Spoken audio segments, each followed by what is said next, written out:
Obinna's mind moved like a machine, cataloging impossible facts. His compound had 12 armed guards. Motion sensors covered every approach. The perimeter walls were topped with broken glass and electric wire. Men twice his size had died trying to enter uninvited. Yet this child stood in his private study, dripping muddy water onto Italian marble. He pressed the intercom button on his desk. Boniface. My office. Now. The head of security arrived in 30 seconds, his face already pale. He'd seen the girl on the cameras. Behind him came 3 more guards, weapons drawn, eyes wide with confusion and shame. Chief, we don't know how, Boniface started. I came through the kitchen vent, Chidinma interrupted, her voice matter-of-fact. She wasn't boasting. She was simply stating information, the way someone might give directions. The one behind the generator shed. It's old. The screws were already loose. Obinna studied her. Most adults trembled when speaking to him. This child explained her breaking and entering like she was describing her homework. The sensors? He asked quietly. I stayed low. Mama showed me how rats move under things. She said sensors look for big shapes, not small ones. Chidinma wiped her nose with the back of her hand, leaving a smear of dirt across her cheek. And I waited until the guards changed positions. They do it every hour. For 45 seconds, nobody watches the east corner. Boniface looked like he might faint. Obinna held up one hand, stopping the apology he knew was coming. How old are you? Obinna asked. 7. But I'll be 8 in September. Her chin lifted slightly. I'm good at noticing things. Clearly. Obinna stood, his tall frame casting a shadow across the small girl. She didn't step back. You watched my compound. For how long? 3 days. After school and before dark. Mama thought I was playing at Auntie Ngozi's house. Chidinma's voice cracked on the word mama, and for the first time, tears spilled down her cheeks. But I was watching you. Learning. Because Mama said if things got really bad, if Uncle Emeka got really angry, the police wouldn't help us. She said they're afraid of him too. The word uncle dripped with venom. Obinna knew that tone. The man wasn't family. He was a parasite pretending to be. So I needed someone scarier, Chidinma continued, her hands balling into fists. Someone Uncle Emeka would actually fear. I asked people at the market who the most dangerous man in Port Harcourt was. Everyone said the same name. Chief Obinna Okoye. The lion. Boniface shifted uncomfortably. The other guards stared at the floor. They'd built an empire of fear, a fortress of control. A 7-year-old girl had walked through it like morning mist through a fence. Obinna knelt down, bringing himself to Chidinma's eye level. Up close, he could see the bruises on her arms. Old ones faded yellow. Newer ones still purple. Not hers, grabbed too roughly while trying to protect someone else. Your mother, he said. Where is she now? Flat 7, Olu Street, off Agri Road. The yellow building with the broken railing. The address tumbled out like she'd memorized it for this exact moment. Uncle Emeka came home angry. He'd been drinking. He said Mama embarrassed him at his friend's party. He started hitting her. I tried to stop him, but he pushed me into the wall. Her hand touched the back of her head, and Obinna saw her wince. I ran. Mama screamed at me to run. So I did. I ran here. Chidinma's voice dropped to a whisper. But I'm not hiding, Chief Okoye. I came to bring you back with me. You're my plan. My only plan. Obinna stood. He looked at Boniface, then at his guards. Men who thought they were protecting a king. They'd been looking for armies. For rivals. For threats that matched their training. They'd never thought to look down. Get the cars ready, Obinna said quietly. His voice carried the weight of absolute command. And Boniface, hire a child. A smart one. Put them on your security team. Chief. Clearly, we've forgotten what it means to think like someone small. He placed his hand on Chidinma's shoulder. Someone who sees the world differently. He grabbed his phone and his keys. 12 minutes, she'd said. They'd already wasted 3. The convoy of black SUVs roared to life in the compound's motor pool. Obinna's driver, Chidi, already had the engine running on the lead vehicle. But Obinna stopped at the passenger door, his hand on the handle, and turned to look at Chidinma.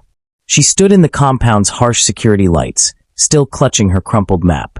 Small, filthy, desperate, and looking at him like he was the answer to a prayer. Something twisted in his chest. Something he'd buried years ago. Why me? He asked. The question surprised even him. There are good men in this city. Pastors, teachers, Lawyers who fight for people like your mother. Chidinma's expression didn't change. Good men can't stop bad men. Mama said that. She said good men follow rules, and men like Uncle Emeka know how to bend rules until they break. So you came to a bad man instead? No. Chidinma stepped closer, her bare feet silent on the concrete. I came to a powerful man. There's a difference. Mama explained it to me. Obinna felt his guards watching, listening. He should already be in the vehicle. Every second mattered. But he couldn't move. This child had something to say, and some instinct told him he needed to hear it. What did your mother say about me? Chidinma took a deep breath, like she was reciting something important. She said Chief Obinna Okoye is the only man in Port Harcourt that everyone is afraid of. The police, the politicians, the businessmen, even the bad ones. She said when you walk into a room, people forget how to breathe. They forget how to lie. They just obey. She said it without judgment. Just facts. But each word landed like a stone in dark water. She said you're the lion, and lions don't ask permission. They don't wait for paperwork. They don't care if someone is connected or rich or has friends in high places. Chidinma's voice grew stronger. She said if I ever needed someone who could make Uncle Emeka stop, really stop, not just for today but forever, you were the only name that would work. Obinna had built his reputation deliberately. Fear was a tool. Respect bought through terror was more reliable than respect bought through love. He'd spent 15 years becoming the name that made grown men nervous. The shadow that made crooked politicians choose different targets. He'd never considered what that name meant to a 7-year-old girl hiding in a closet while her mother was beaten. Your mother told you all this? He asked quietly. Not all at once. Pieces. Over time. Chidinma looked down at her map, her thumb smudging the pencil marks. Last week, Uncle Emeka broke her arm. The hospital asked questions. He told them she fell downstairs. They believed him because he smiled and wore a nice suit and brought flowers. Mama said that's when she knew normal help wouldn't work. And you think I'm better than normal help? I think you're different. Chidinma met his eyes again. Mama said you don't pretend to be good. You just are what you are. And what you are is someone nobody crosses. Someone who keeps promises. Someone who finishes what he starts. She held up her map one more time. I did the math, Chief. I calculated everything. Distance. Traffic patterns. Your guard schedules. I spent 3 days planning how to reach you because Mama said planning is the difference between hoping and knowing. Her voice cracked. But I didn't plan for enough time. I didn't think Uncle Emeka would come home this early. I didn't count on him being this angry. So now I'm here, begging the scariest man in the city to please help me save my mama. Tears streamed down her face, but she didn't look away. You're my only plan. And if you say no, Mama dies. And it's my fault because I couldn't think of anything else. Obinna opened the SUV door. Get in. Chidinma scrambled into the back seat. Obinna slid in beside her, his mind already racing ahead. Routes, responses, contingencies. But one thought kept circling back. This child had weaponized his reputation. She'd turned his carefully built empire of fear into a shield for her mother. He'd spent 15 years making people afraid. Tonight, he'd learn if that fear could actually protect someone. The SUV lurched forward, tires spitting gravel as they burst through the compound gates. Chidi drove like he always did for emergency runs, fast, aggressive, taking the main roads where his speed and the chief's reputation would part traffic like water. They'd barely made it 2 blocks when Chidinma leaned forward between the front seats. You're going the wrong way, she said. Chidi's eyes flicked to the rearview mirror. Obinna saw the driver's jaw tighten. Nobody questioned Chidi's driving. He'd been doing this for 12 years. He knew every street in Port Harcourt. Agri Road is east, Chidi said, his voice carefully polite. This is the fastest route. No, it's not. Chidinma unfolded her map on her lap, her finger tracing a different path. Not at this time. There's a wedding at St. Paul's Cathedral. The reception just ended. Eastern Bypass will be packed with convoys and drunk drivers going slow. Obinna looked at his watch. 7:47 p.m. Saturday night. He'd attended enough weddings to know she was right. The roads would be chaos. The route I planned uses Olu Obasanjo Road through the Market District, Chidinma continued. Then cut through the back of the old Postal Service building. There's a shortcut. The road isn't on Google Maps because it's technically private, but the gate is always open. It saves 4 minutes. Chidi glanced at Obinna in the mirror, silently asking for instruction. For minutes, Obinna repeated. You're certain? I walked it. Twice. Once during the day and once at night. Chidinma's finger moved across her hand-drawn map like a general planning a battle. During the day, there are food vendors blocking part of the road, so cars have to slow down. But at night, they pack up by 7. The road is clear. She looked up at Chidi. At your speed, the shortcut saves time. At police speed, it wouldn't. They'd have to slow down for the turns. But you drive fast. I watched you leave the compound yesterday. You don't break much. Chidi's eyebrows rose. This child had been studying more than just the compound's security. She'd been watching everything. Chief, Chidi asked. Obinna studied Chidinma. Her map was crude but detailed. Street names in careful handwriting. Arrows showing direction. Numbers noting distances. In the margins, she'd written notes. Market closes 7 p.m., church traffic 6 to 8 p.m. Saturdays, shortcut gate always open. This wasn't panic. This was preparation. Follow her directions, Obinna said. Chidi nodded and took the next right, cutting away from the main road. The SUV plunged into the narrower streets of the market district. Closed stalls lined both sides, their metal shutters pulled down and padlocked. The road was empty, just as Chidinma had predicted. Faster, she urged. We have 9 minutes left. Maybe less. The speedometer climbed. Chidi navigated the tight corners with practiced ease, the SUV's tires squealing on the worn asphalt. Behind them, the second security vehicle struggled to keep pace. Left at the yellow building with the Coca-Cola sign, Chidinma said. Then immediate right. The shortcut is behind the fence with the broken section. Sure enough, a gap in a chain-link fence appeared exactly where she'd said. Chidi guided the SUV through, and they emerged onto a forgotten service road, cracked concrete stretching straight ahead. No traffic. No lights. Just empty road. Chidi pressed the accelerator to the floor. Obinna watched the city blur past his window. He'd ruled this place for 15 years. He knew its power structures, its money flows, its hidden deals and secret alliances. He could tell you which politicians were corrupt and which judges could be bought. But this child knew something different. She knew which roads emptied at sunset, which gates stayed unlocked, which shortcuts the powerful never used because they were too small, too humble, too beneath notice. She'd mapped the city's hidden veins while he'd only ever seen its arteries. How much time? Obinna asked. Chidinma checked the digital clock on the dashboard, then looked at her crumpled paper where she'd written down the time she'd left home. Her lips moved silently, calculating. 6 minutes, she whispered. We need 6 more minutes. The service road ended, dumping them onto a familiar street. Obinna recognized the landmarks now. They were close. Straight ahead, then second left, Chidinma said. The yellow building. You'll see it. Her hand found Obinna's sleeve, gripping the fabric tight. Please let us be fast enough, she breathed. Please. The yellow building materialized out of the darkness like a rotting tooth. 3 stories of peeling paint and rusted railings. Laundry hung from windows. A single flickering bulb illuminated the entrance where the security door hung crooked on broken hinges. Chidi slammed the brakes. The SUV hadn't fully stopped before Chidinma flung open her door and bolted toward the building. Flat 7. She screamed over her shoulder. Obinna followed, his polished shoes hitting cracked pavement. Behind him, his security team poured out of the second vehicle, hands moving to weapons beneath their jackets. But Obinna raised one finger, a silent command. They froze. He took the stairs 2 at a time, following Chidinma's small form as she raced upward. The stairwell smelled of stale cooking oil and mildew. Somewhere above, a baby cried. A television blared Nollywood drama through thin walls. And from flat 7, he heard the sounds. A man's voice, slurred and angry. The meaty thud of fist meeting flesh. A woman's choked scream, cut short.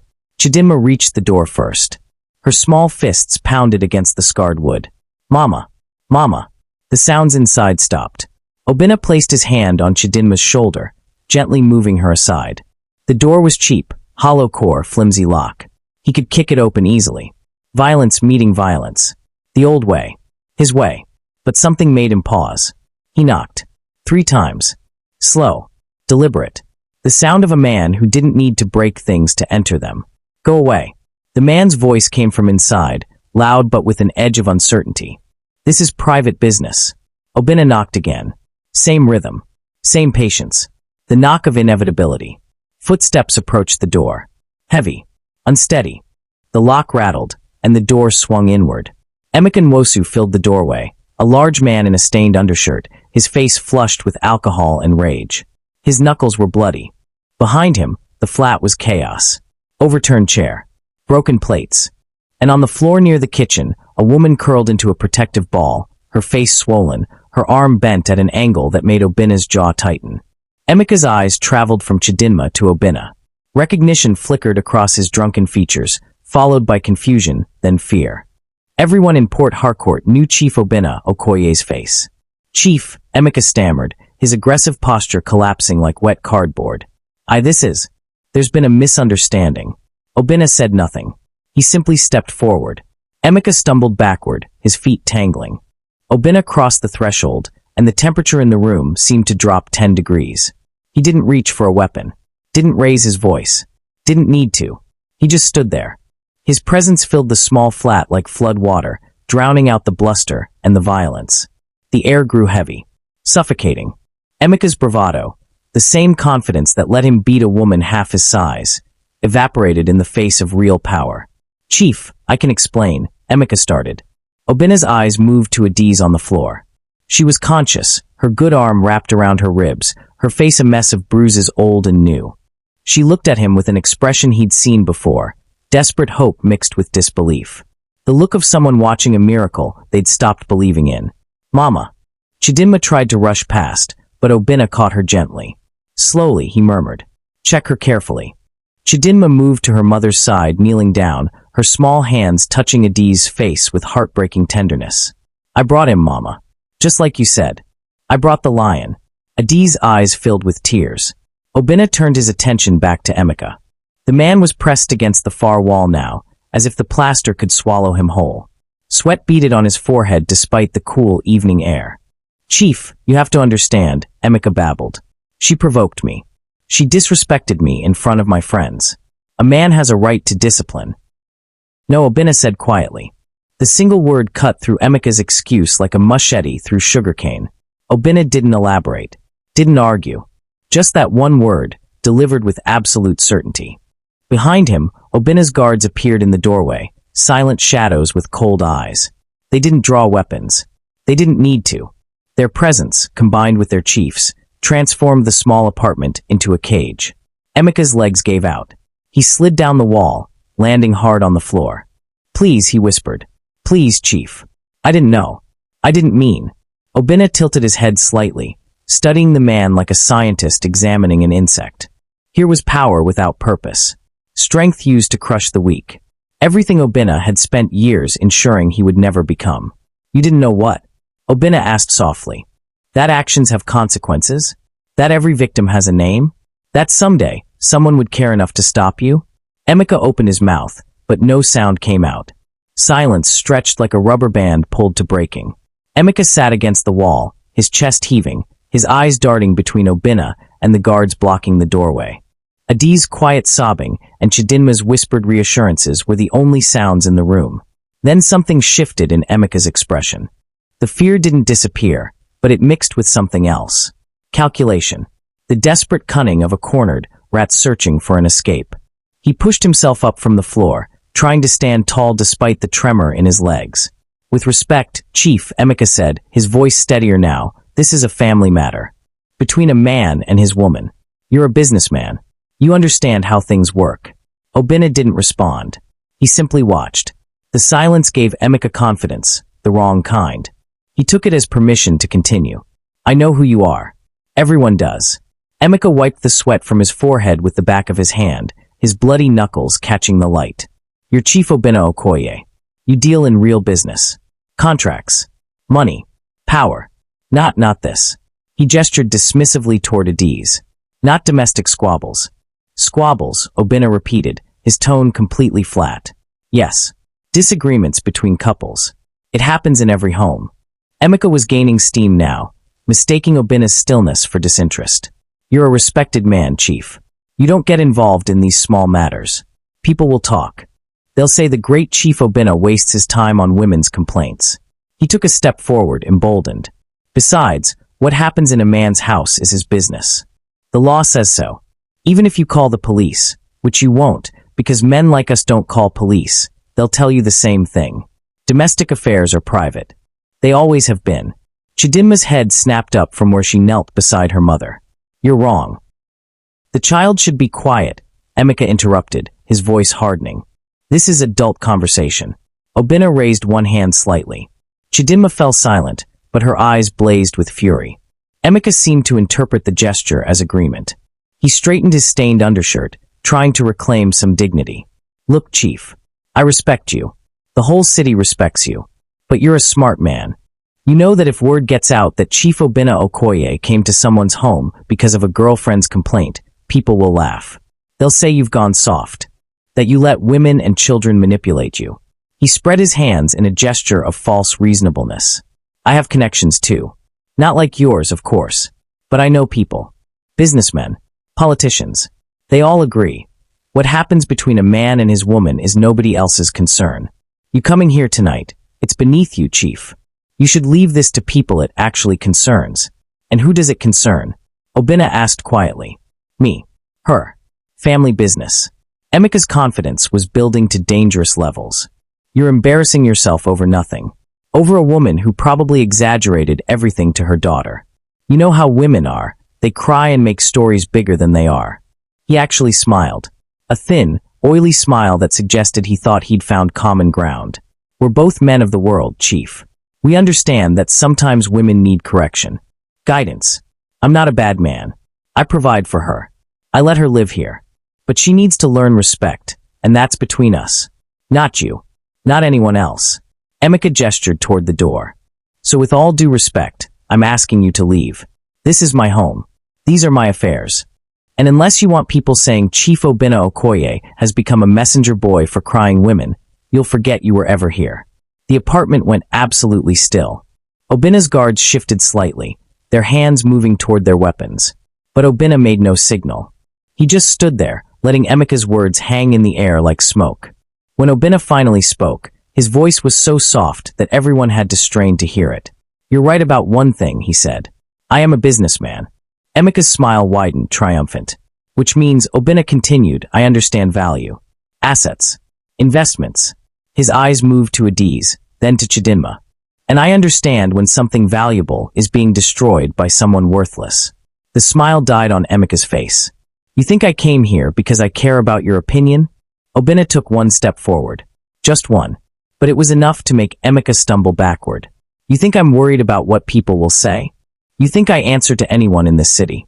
Emeka's mouth opened, but no words came out. You made your first mistake when you touched her, Obinna said quietly.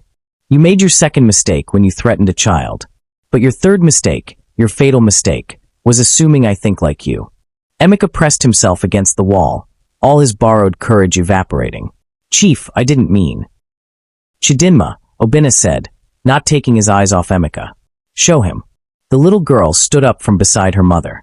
From the waistband of her dirt-stained shorts, she pulled out a small tablet wrapped in a plastic bag. The kind of cheap device sold at Computer Village for students.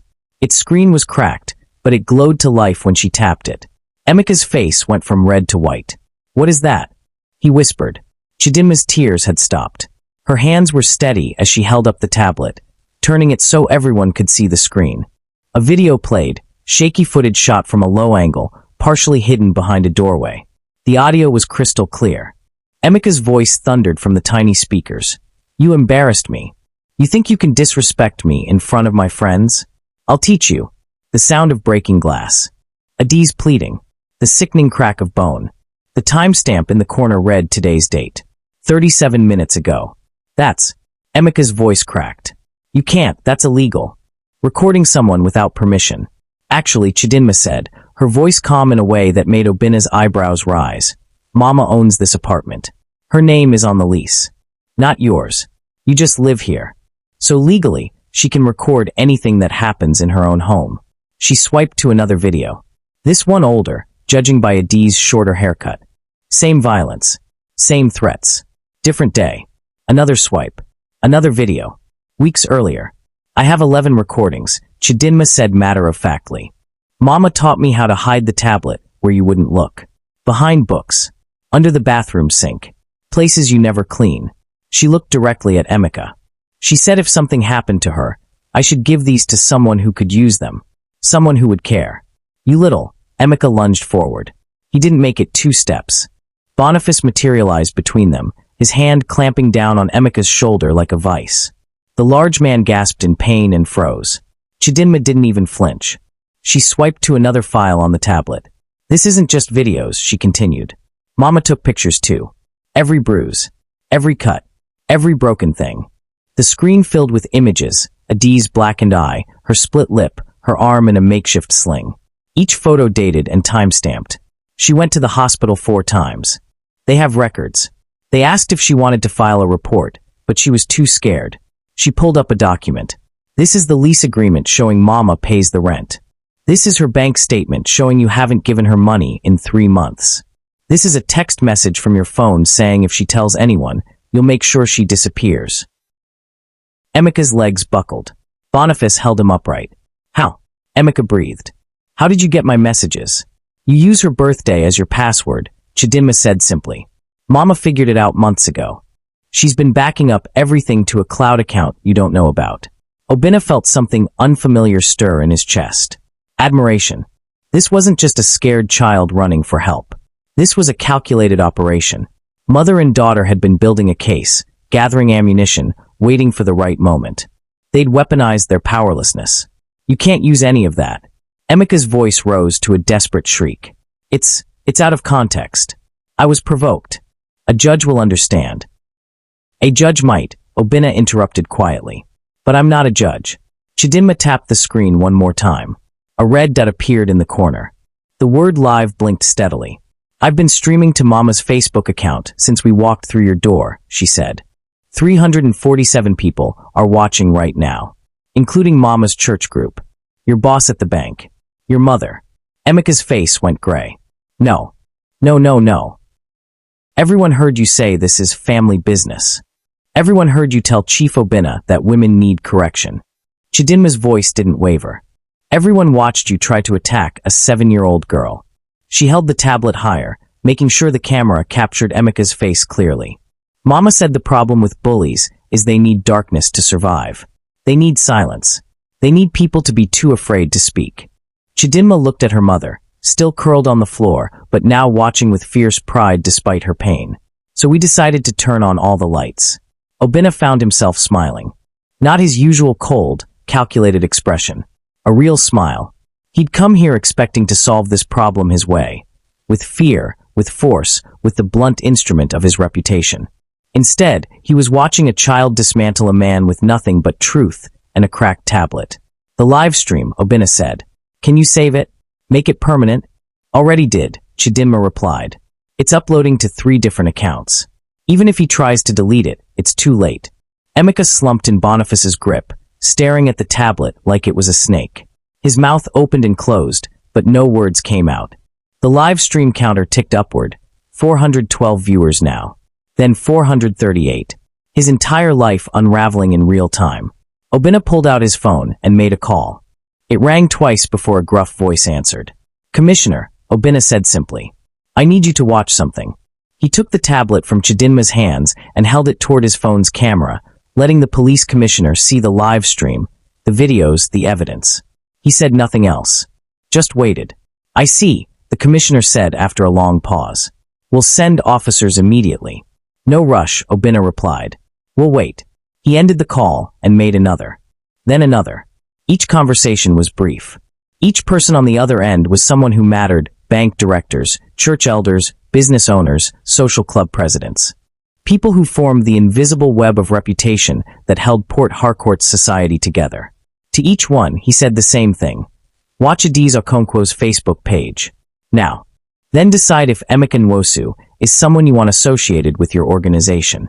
By the 5th call, Emeka was shaking. Chief, please. You're destroying me. I'll lose everything. My job, my reputation, my family. Yes, Obinna said calmly, pocketing his phone. You will. He walked closer, each step measured and deliberate. When he spoke, his voice was quiet but filled the room like thunder. Do you know why people listen to me, Emeka? It's not just because I'm powerful. It's because I understand a simple truth that you never learned. Obinna gestured toward Adiz and Chidinma. There is no profit in a man who destroys what he should protect. Emeka tried to speak, but Obinna raised one finger. I built my reputation on being feared, but fear only works if it has a purpose. If it protects something valuable, creates order, prevents chaos. His eyes bored into Emeka's. You use fear to feel powerful while making yourself worthless. You break the one person who stood by you. You terrorize a child, and you call it strength. He turned to his guards. Tell me, what use is a man like this? No use, Chief, Boniface said immediately. A liability, another guard added. A coward hiding behind his fists, said a third. Obinna nodded.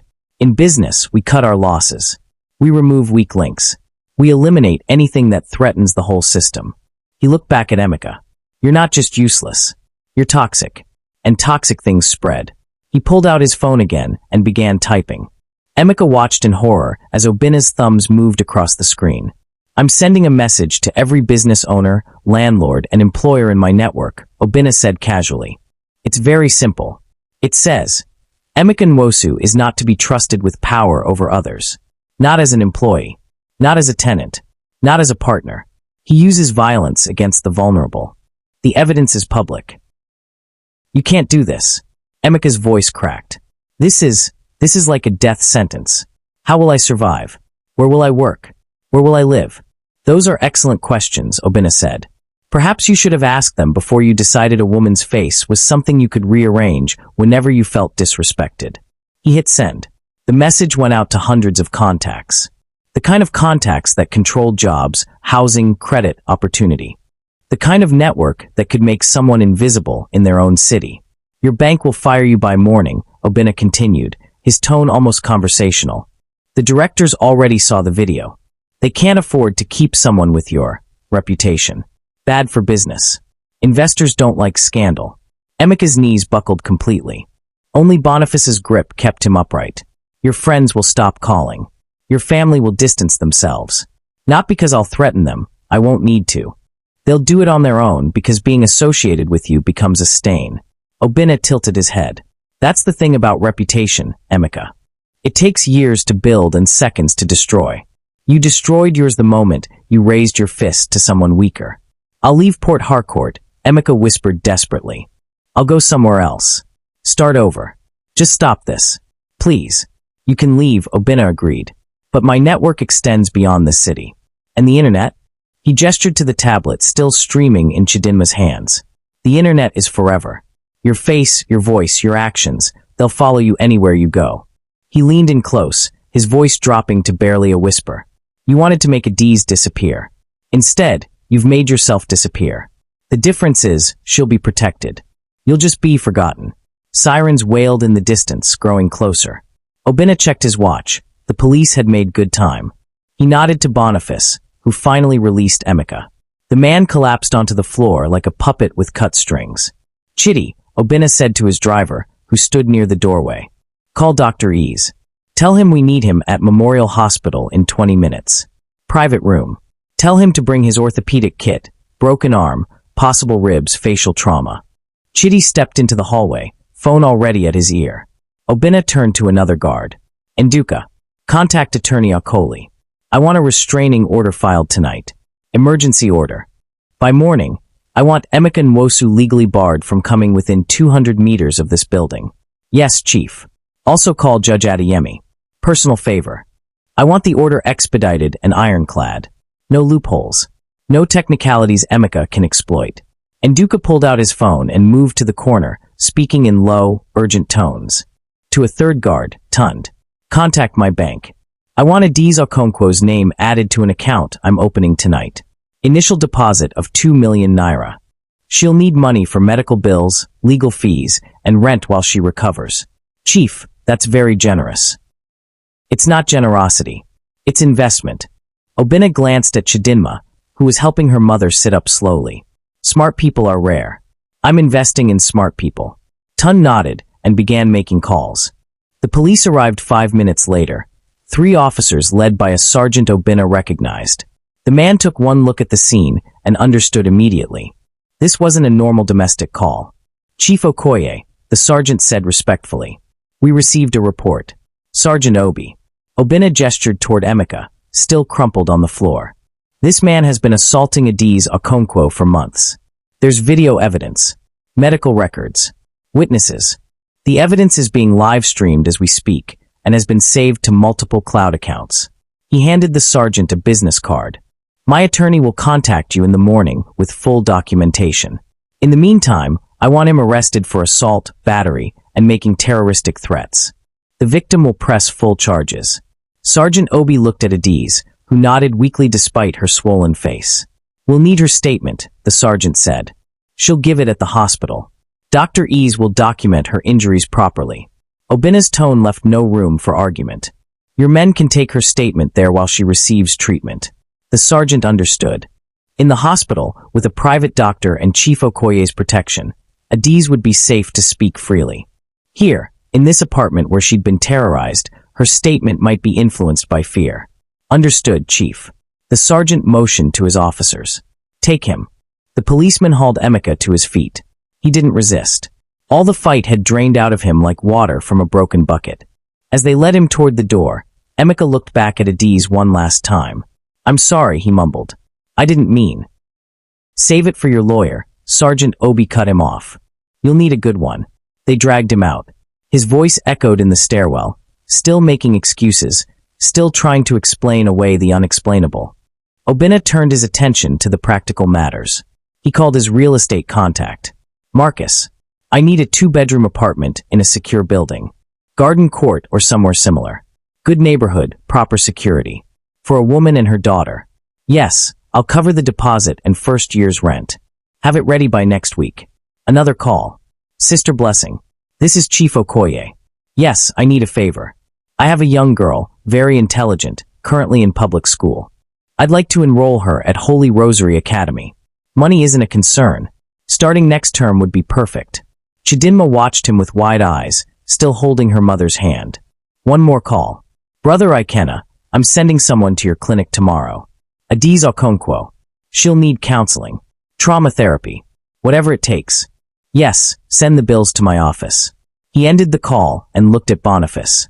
I want a security detail on this building until they move. Rotating shifts. Nobody enters this apartment except medical personnel and police. Clear. Crystal clear, Chief. Obinna knelt beside Adiz. Up close, the damage was worse. Her eye was swollen shut. Her lip was split in 2 places. Her arm hung at an unnatural angle.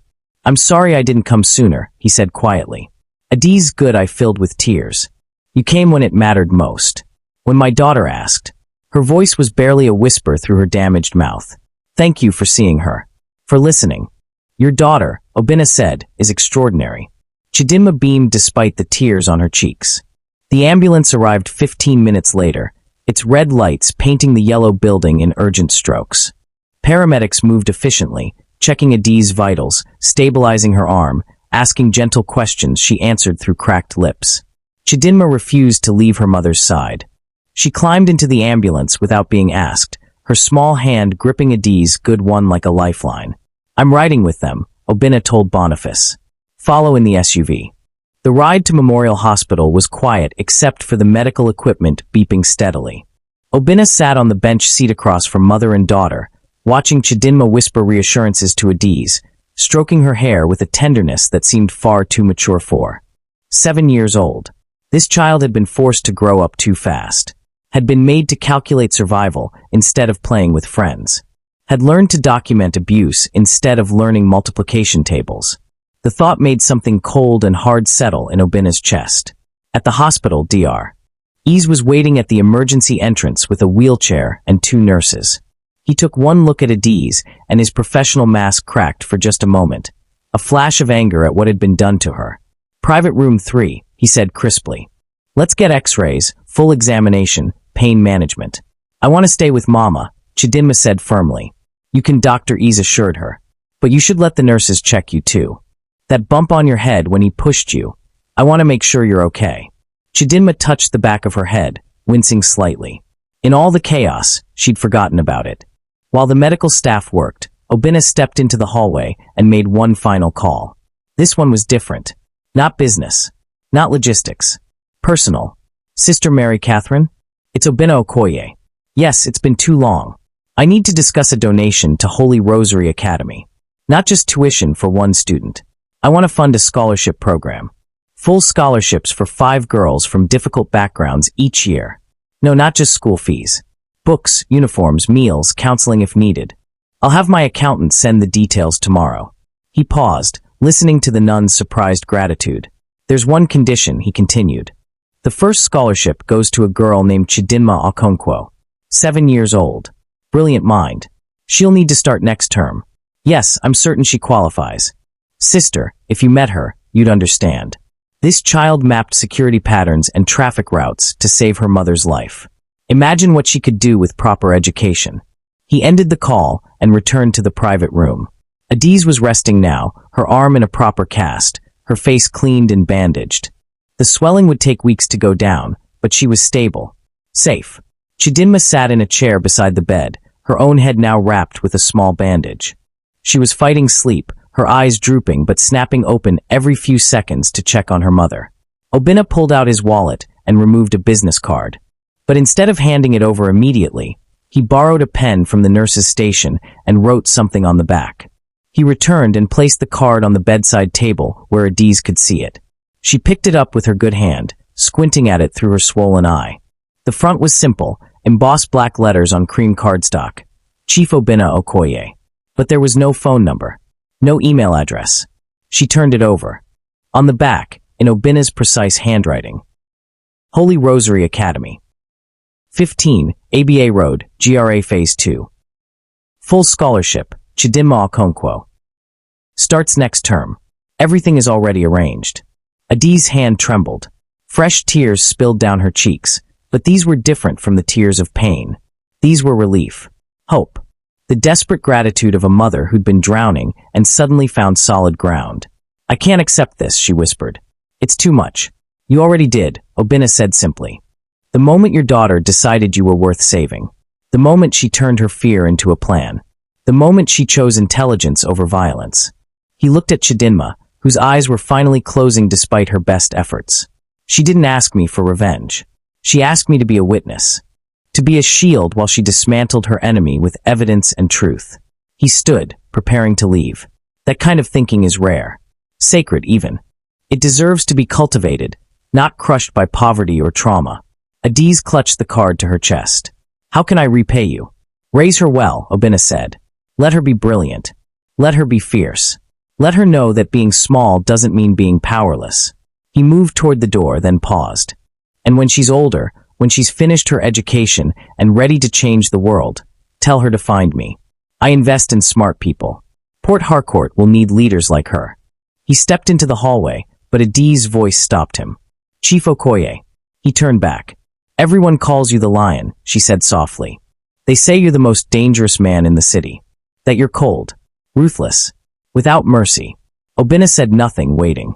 But tonight, Adiz continued, her voice breaking. You were the answer to a prayer I was too afraid to speak out loud. You were the guardian who came when no one else would. You didn't just save my life. You gave my daughter her future back. A long silence stretched between them.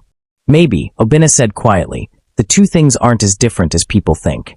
He walked out, leaving mother and daughter in the safety of the hospital room, surrounded by guards he'd positioned at every entrance.